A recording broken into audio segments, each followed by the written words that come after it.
In questo video vediamo come fare una potatura di riforma dell'olivo e impariamo soprattutto a fare una potatura che sia rispettosa della dignità dell'albero.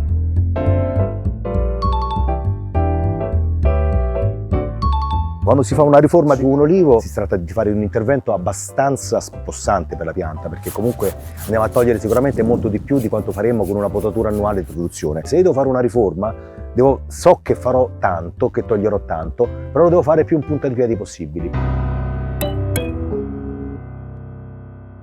Oggi impariamo a fare una riforma dell'olivo. Lo facciamo insieme a Carlo Mascioli, che è un dottore forestale ed un esperto di olivicoltura e un esperto in generale di alberi, quindi sa come fare per non fare male agli alberi, per rispettarli nella loro integrità e per ottenere però anche i risultati che vogliamo. Mi iscrissi all'Università di Scienze Forestali, proprio il primissimo anno mia mamma decise di comprare un oliveto. Io non avevo mai avuto a che fare con gli alberi e con gli olivi e poi ho avuto un colpo di fortuna perché il confinante, un tale Mario Trombetta, che ora non c'è più, un illuminato, perché io mi ero messo a potare come fanno tanti senza sapere cosa andavo a fare, pensando che la potatura consistesse nel tagliare, quindi ho comprato una scala, una sega, una forbice e mi ero messo a fare danni sugli olivi e mi si avvicina lui che lo conoscevo appena con un sorriso sornione e mi fa questa domanda, ancora me la ricordo come se sono passati 36 anni, però ancora mi ricordo che lui mi dice: ma ti piace l'olio? E io lo guardo e dico: certo. No, perché guarda che se tu continui così l'olio mi sa che te lo scordi. Con la sua semplicità, con dei termini anche pittoreschi, col suo modo di dire, mi ha insegnato il rispetto dell'integrità della pianta. Quando lui mi diceva ogni branca deve terminare con una palmetta, ecco, con questo suo modo pittoresco mi stava dicendo che un ramo non si può stroncare, perché non possiamo spezzare un tubo in cui passa dell'acqua, che sarebbe la linfa. Carlo, perché la dobbiamo potare? Allora, sicuramente non la dobbiamo potare per la sua salute. La potatura su un olivo, ma anche in generale su un albero, perché io sono comunque appassionato di tutti gli alberi, non solo degli olivi, la si fa non perché dobbiamo in qualche modo aiutarlo a crescere oppure proteggerlo da chissà che cosa, perché comunque la potatura in realtà è sempre una cosa che noi facciamo contro la sua natura, per una ragione che è una ragione pratica nostra, di opportunità. Noi vediamo già questo olivo, si fa capire bene che non è un vero e proprio albero, come invece se pensiamo agli olivi della Puglia, grandi, con un bel tronco, no? È un grosso cespuglio, ecco, perché l'olivo è un cespuglio e non è un albero. Poi quando diventa molto grande può diventare una specie di piccolo albero o grande cespuglio, però noi lo addomestichiamo con la selezione delle varietà e lo addomestichiamo con la potatura per farlo essere un albero con un tronco e una chioma. E questo perché? Perché ci piace di più, perché questo è più funzionale poi a gestirlo per raccogliere l'olivo, perché noi in fondo sì, l'olivo li vogliamo bene, ci piace, fa il nostro bel paesaggio delle nostre campagne, però l'obiettivo finale che noi abbiamo è quello di raccogliere l'olivo, per fare l'olio, per mangiarle, comunque quella è la finalità. Per cui l'olivo bisogna poterle raccogliere, se non lo facciamo crescere come vuole lui, come in questo caso una specie di globo molto fitto, e dentro l'olivo sarà difficile andare a raccogliere, se poi diventa troppo alto sarà difficile andare a raccogliere in altezza, per cui bisogna in qualche modo gestirlo e dargli una forma per questa funzione qua, non per la sua salute. E anzi, ogni volta che noi andiamo a tagliare, a togliere quindi rami, noi facciamo sempre dei piccoli danni, perché alla pianta non piace essere toccata e avere una sportazione di rami e di foglie, perché con le foglie fa la fotosintesi, potremmo dire tante cose, no? Però noi, diciamo, cerchiamo di fare questa cosa, perché noi comunque lo coltiviamo apposta, cercando di minimizzare questi danni, rispettando l'anatomia dei rami, quindi insomma vedremo che ci sono una serie di accorgimenti che ci consentono di ridurre al minimo i danni. Diciamo che quando un olivo viene abbandonato per molto tempo, per esempio, oppure quando un olivo è piccolo e l'abbiamo lasciato crescere un po' così come voleva, senza seguirlo troppo bene, oppure quando è successo qualche evento traumatico, per esempio che è passato il fuoco per cui l'olivo è morto sopra e è ricacciato da sotto, ma sia anche un olivo, per esempio, addirittura che magari è stato gestito ma è stato gestito male. E allora io vado a fare una riforma per dargli, diciamo, una struttura più razionale, con l'obiettivo sempre di facilitarmi la gestione e quindi la raccolta dei frutti. Visto che vogliamo rispettare questa parte qua e vogliamo togliere almeno questi polloni più piccoli, perché non ci interessa avere più tronchi, qua la chioma l'abbiamo già sviluppata, per cui questi tronchi qua andrebbero in competizione, li dobbiamo eliminare. Ma dobbiamo farlo comunque con cura, esattamente usando gli attrezzi che usiamo per potare la pianta e non come ci si vede certe volte in cui ci sono persone che levano i polloni, per esempio utilizzando la zappa. Allora in quel caso si andrebbe a creare molte ferite, invece noi comunque quando potiamo dobbiamo fare piccole ferite. Ecco, qui vediamo dei tagli ben fatti con delle forbici che tagliano, per cui diciamo queste piccole cicatrici la pianta avrà abbastanza facilità a ripararle. Vedi i tagli come sono fatti bene, è stato rispettato il collare della corteccia che faciliterà la chiusura dell'attività. Lo rifiliamo che l'ho fatto un po' a becco di flauto. Poi qui approfittiamo per levare anche questi che un pochino più su, che sono invece dei succhioni, che in questa posizione non mi interessa averli. Ecco, così abbiamo preparato. Per approcciare questa pianta io devo un pochettino capire qual è la sua struttura, e per struttura intendo dire quante branche principali porta, cioè che sarebbero i rami più grossi, quelli che si ripartono dal tronco. La potatura potremmo dire in qualche modo che ha a che fare un po' con la meditazione, se vogliamo dire così, no? La pianta ti pone nella condizione di doverla ascoltare, cioè di doverla cercare di interpretare, è come interpretare un linguaggio di una persona che parla un'altra lingua, insomma, quindi ci pone in una condizione di, se vogliamo anche così, di umiltà per cercare di capire e interpretare. Perché lui sicuramente, questo olivo, che si è espresso liberamente, ha un eccesso di branche, eccesso per quello che riguarda la nostra praticità di gestione, non per lui, perché noi non gli stiamo facendo comunque un favore, no? Però se vogliamo creare una struttura più gestibile nella raccolta, eccetera, nella coltivazione, noi dobbiamo andare un pochettino a semplificare quello che la sua natura invece porta a essere molto complesso. Quindi dobbiamo andare a ridurre il numero di branche. Sui miei olivi io ci sono tornato da 36 anni, che io ci ritorno tutti gli anni, per cui in qualche modo ho avuto pure modo di avere un riscontro, se quello che avevo interpretato andava bene, andava male. Ecco, gli olivi mi hanno fatto capire molto degli alberi in generale. Una delle difficoltà principali dell'olivo è che, avendo sempre le foglie, anche se ora siamo nella stagione invernale, noi non è che vediamo così facilmente la struttura. Se avessimo un ciliegio, un albicocco, un melo, sarebbe tutto molto più semplice da questo punto di vista. Quindi in qualche modo, per fare questo, io mi devo comunque infilare dentro l'albero per andare a vedere come è strutturato. Ecco, in questa posizione io riesco a vedere un po' meglio. Allora qui vedo il tronco, vedo 1, 2, 3 branche principali, poi mi giro di qua perché questa pianta comunque ha 2 tronchi, anzi addirittura ne ha 3. Qui c'è un altro tronco con una sua branca principale, poi vediamo che queste branche principali comunque si dividono, in questo caso vediamo una biforcazione, qui ne vediamo un'altra, qui ne vediamo un'altra, qui ne vediamo un'altra ancora. Ecco, tutte queste biforcazioni chiaramente ciascuna mi sdoppia la branca principale e quindi me la rende ancora più complicata, è come se qui ce ne fossero 2 in realtà, no? E su questo devo riflettere molto. Poi c'è questo terzo tronco qua, che in realtà è quello che mi mette più in difficoltà, perché lui è rimasto un pochettino sottomesso, per cui in realtà non si capisce bene che cosa vuole fare. Quest'altra branca qua, eccola, che pure lei però è un po' indecisa, nel senso che mentre le branche principali proprio per definizione vanno su e portano ciascuna una sua terminazione apicale, cioè una sua cima, questa qui va un po' in orizzontale, si spinge molto là, per cui pure questa in effetti ha una forma un po' strana, su cui bisognerà fare delle riflessioni.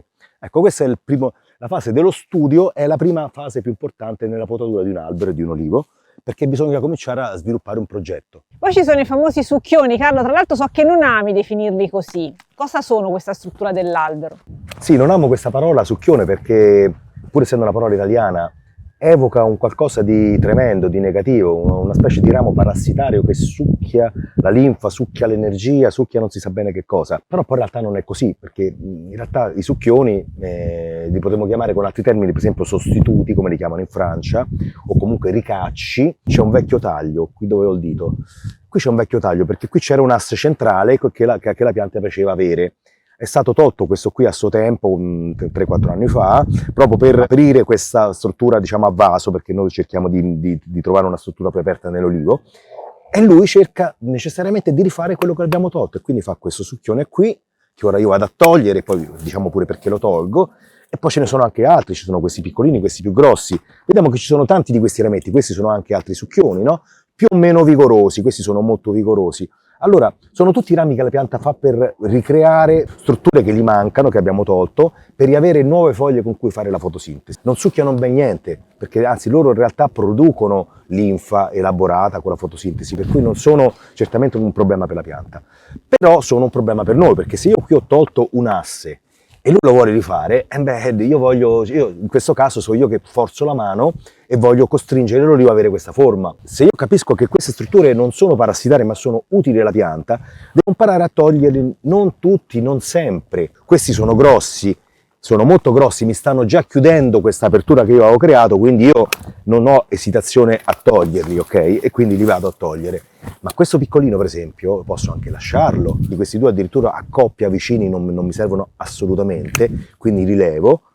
Ma le femmine, le femminelle come si dice, le posso tranquillamente lasciare. Perché? Perché la pianta le ha fatti, così la pianta potrà fare la sua fotosintesi e sarà anche meno indotta a fare nuovi succhioni, perché la pianta ci riproverà. Fatta la nostra osservazione e qualche piccolo taglio, adesso c'è da vedere cosa fare con tutta la chioma dell'olivo. Faremo piccoli interventi, perché questa operazione che stiamo facendo è una riforma, quindi stiamo cambiando la forma all'albero, e per fare una cosa, diciamo, rispettosa della fisiologia andiamo a togliere solo qualcosa, altri interventi li faremo l'anno prossimo. Osserviamo la branca, vediamo branca principale, tronco, branca principale, viene su, c'ha questa struttura che viene un po' indietro, su cui ora ragioniamo, qui c'è una biforcazione. Questa biforcazione mi moltiplica la branca in due.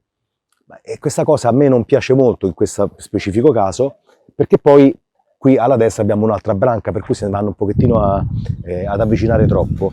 Per cui io questa è la prima cosa che andrò a correggere. Segaccio. Non faccio mai un taglio subito definitivo, ma cerco sempre di scorciare prima la branca per evitare il rischio delle scosciature e quindi che mi porterebbe a fare una ferita molto grossa sulla pianta. Quindi alleggerisco. Dopodiché mi posso portare qua e cerco di osservare, vedo questa bella cresta di corteccia che è un po' per me un riferimento per come devo tagliare. So che non la devo danneggiare, quindi mi pongo in questo modo e procedo con il taglio. I rami sono molto addensati fra di loro. Qua. E questo è il primo intervento che facciamo. Anche questo potremmo valutare di toglierlo, perché in effetti non vogliamo dare priorità allo sviluppo verso l'esterno, per cui anche questo ramo lo possiamo eliminare. Sempre lo alleggerisco prima, proseguo nella mia branca, ho levato questa biforcazione, proseguo qua su e trovo che la branca termina con 3 strutture apicali, 1, 2 e 3. Allora io in questo caso ne vado a individuare una sola, e penso proprio che sarà questa qui, centrale, per cui levo questa che poi tra l'altro è quella più interna,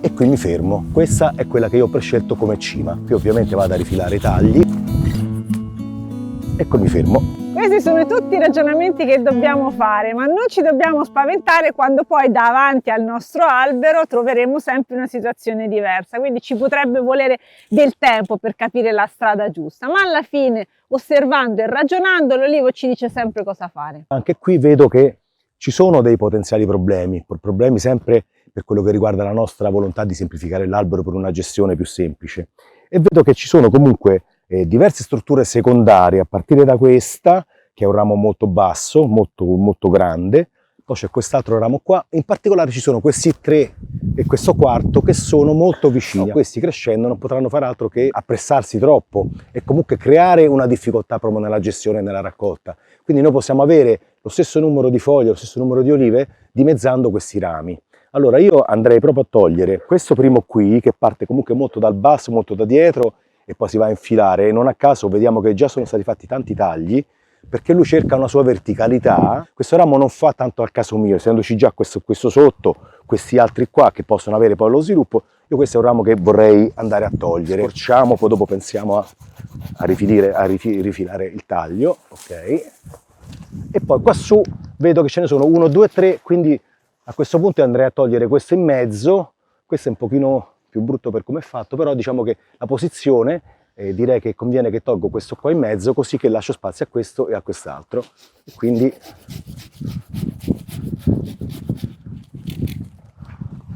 già si vede quanta luce sta entrando nuova, e questo sarà di beneficio.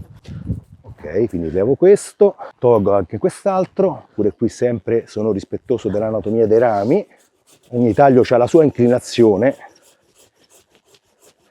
Io non faccio un taglio inclinato invece che orizzontale, perché come qualcuno dice il taglio orizzontale ci ristagna l'acqua sopra e questo è un problema per i patogeni. No, io faccio il taglio inclinato con l'inclinazione giusta per quel ramo. Certe volte l'inclinazione giusta è un taglio orizzontale, in questo base è a come è strutturato il ramo, come diciamo il suo angolo di inclinazione rispetto all'asse. E questo lo vedo con quella cresta di corteccia che vi mostravo prima, anche qui si vede piuttosto bene. Per questo anche io tocco, perché toccando io riesco a sentire molte cose, io non amo i guanti, insomma, no? Però ecco, bisogna fare delle piccole osservazioni per fare in modo che queste ferite, comunque lacerazioni dei tessuti che espongono i vasi conduttori che si disseccano e che espongono il legno ai patogeni che arrivano, ai patogeni più che altro agli agenti lignivori, potremmo dire meglio, ecco che se noi queste ferite le facciamo nel migliore dei modi, che siano soprattutto piccole e ben fatte e con attrezzi che tagliano bene, ecco che avremo minimizzato sicuramente il danno. Per finire questa branca l'unica cosa che vado a levare in questo caso è questo succhione, non tanto per quanto è potente quanto perché comunque viene molto in dentro e in qualche modo mi disturba anche un po' la vista. Ecco, ora la mia branca l'ho ben individuata e posso lasciarla indisturbata fino al prossimo anno, su cui verrò a fare altri piccoli ritocchi. È molto importante avere buoni attrezzi perché il taglio sia netto, non ci siano ferite inutili e sia anche bello liscio. Passando su quest'altra parte dell'albero, qui vediamo una branca, 2 branche e 3 branche. Questa branca qua in particolare vediamo che anche lei, come quell'altra, ha subito una biforcazione molto netta, dove la biforcazione comporta di avere un asse perfettamente verticale e un asse invece obliquo con una certa inclinazione che va verso l'esterno. Ecco, visto che io qui voglio cercare di aprirlo questo olivo, questo cespuglio molto fitto lo voglio cercare di aprire, questo asse obliquo mi torna molto utile, va in fuori, quindi va a cercare la sua posizione in fuori e quindi mi apre, visto voglio fare un vaso che sia abbastanza aperto dentro. Quindi su questa biforcazione mi dà l'opportunità di fare un unico taglio importante per togliere questo asse verticale. Andiamo prima ad alleggerire, ok. Capire bene come tagliarlo per minimizzare sempre la ferita che vado a fare. In questo caso comincia a essere una ferita un po' più grandina. Ho cambiato segaccio, si vede che questo è curvo, quell'altro era dritto. Questo ha anche i denti un pochino più aggressivi, perché sulle sezioni più grandi preferisco usare una sega più potente. Ho ottenuto il risultato. Chiaramente la pianta non è felice, ma io la sto costringendo a fare un po' quello che dico io, cercando comunque di rispettare la sua natura. Poi se noi proseguiamo questa branca vediamo che viene su e qui su ci sono più strutture apicali, almeno una centrale e queste altre 2, però io per ora non tocco niente in questo caso perché già ho tolto tantissimo e quindi preferisco lasciare il resto indisturbato. Proprio perché andiamo a fare un'operazione molto spossante, a maggior ragione bisogna essere rispettosi dell'integrità della pianta. Per esempio, una riforma su un olivo abbandonato che ha una sovrabbondanza di chioma, un'altezza eccessiva per i nostri gusti, non per lui ovviamente, spesso induce a fare delle capitozzature, cioè stroncare l'olivo, magari tagliarlo proprio a metà per ridurre l'altezza. Ecco, quando noi facciamo quella cosa lì, in realtà stiamo facendo un disastro, perché comunque la pianta l'abbiamo tolto quasi tutta la chioma, perché poi un olivo abbandonato la chioma ce l'ha proprio in alto, la chioma intendo dire le foglie. Quindi quando noi andiamo a fare una potatura drastica e leviamo tutte le foglie alla pianta, gli leviamo la possibilità di svolgere le sue normali funzioni, che poi sono la fotosintesi clorofilliana e il trasporto della linfa.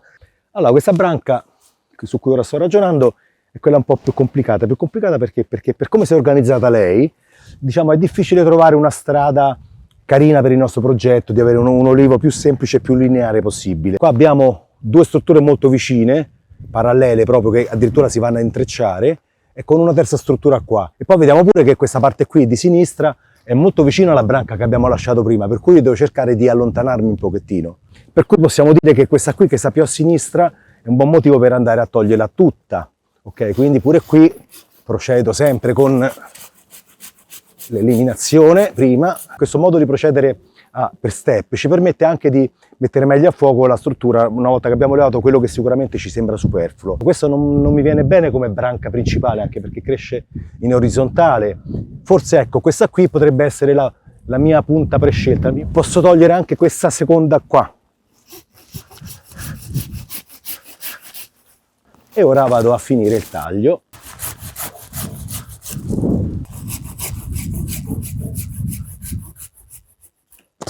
E qui mi fermo. Poi qui vediamo che in realtà la pianta ha diverse strutture apicali. Probabilmente sarà questa quella su cui io vorrei puntare, però non mi va di andare a togliere altro. Sempre un approccio per gradi. Quest'altra branca vediamo che anche lei, come le altre, ha una biforcazione. La biforcazione è una cosa tipica dell'olivo. Anche qui abbiamo 2 strutture parallele che in qualche modo sono sovrabbondanti per il nostro schema semplificato che vogliamo ottenere. Quindi dobbiamo scegliere tra le due. La scelta come la facciamo? Beh, la facciamo in questo caso, non è detto che sia sempre così, in questo caso questo più esterno che è leggermente più inclinato, questo è leggermente più verticale. Una branca deve essere comunque inclinata perché se è molto verticale tende ad essere troppo vigorosa, e poi anche perché questo ci consente di allontanarci da questa che abbiamo prescelto prima, quindi trovare una spaziatura ideale. Per cui andrò a togliere questa, di questa che rimane, poi vediamo che in realtà lei comunque subisce una nuova biforcazione, che è in questo punto qua dove appoggio il segaccio, con questa che va verso sinistra e questa che va verso destra. Rispetto a quello che ho lasciato prima e a quello che troverò dopo, che sta di qua, direi che questo è l'asse che vado a privilegiare. Quindi vado a fare un taglio su questa interna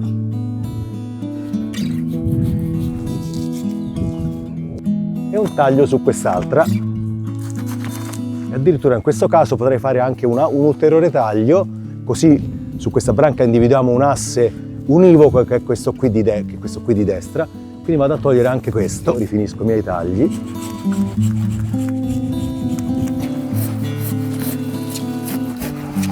Abbiamo individuato 3 branche con 3 terminazioni apicali, 1, 2 e 3. Ok, per completare ci rimane quest'ultima branca qua, questa qua, su cui possiamo osservare la solita dicotomia che sta qui, con un asse che si sdoppia. Uno va, diciamo, ad essere effettivamente una branca principale, quindi più o meno verticale obliqua, e quest'altra che è proprio invece orizzontale. Quindi questa in realtà non mi serve, perché una branca deve essere comunque, deve avere un carattere assurgente, per cui questa biforcazione la correggo subito e vado a togliere completamente questa struttura.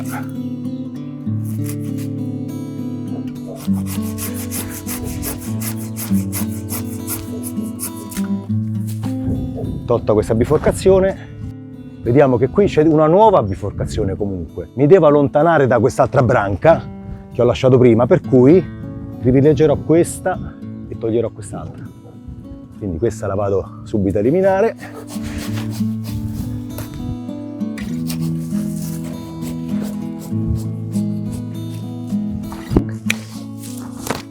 Ha cambiato completamente forma. Da quel bel cespuglio dell'inizio adesso vediamo una struttura funzionale agli utilizzi noi che facciamo dell'olivo, che è quello di raccogliere le olive. È comunque una bellissima pianta. Ma vediamo che ora si cominciano a distinguere degli assi e ci sono delle aperture nella parte alta della chioma.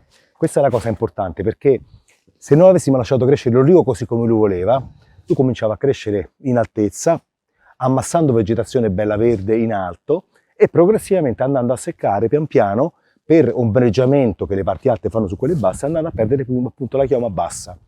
E questa cosa qui per l'olivo va benissimo, per noi no, perché noi vogliamo possibilmente raccogliere le olive comodamente in basso, per cui cercare di potare più energicamente sopra. Come abbiamo visto, abbiamo tolto tutte quelle cime in sovrappiù. Lo facciamo per raggiungere l'obiettivo di avere un'illuminazione bassa, in modo tale che la chioma bassa sia sempre più vigorosa, perché noi vogliamo raccogliere possibilmente le olive in basso.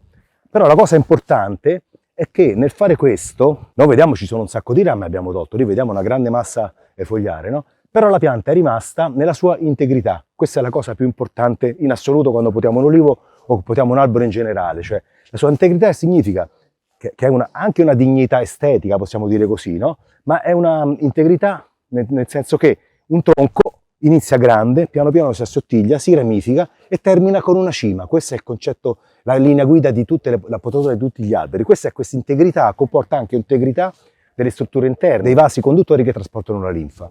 Ed è l'opposto di quello che vediamo spesso sugli olivi, ma spesso soprattutto anche in città, quando vediamo quelle brutte potature che si chiamano dette appunto capitozzature, stroncature, eccetera, in cui invece noi un asse, un tronco, una branca lo andiamo a mozzare. In quel caso l'integrità viene meno e tutto il sistema idraulico della pianta viene messo completamente a repentaglio, spesso viene completamente vanificato, la pianta è costretta a ricostruire.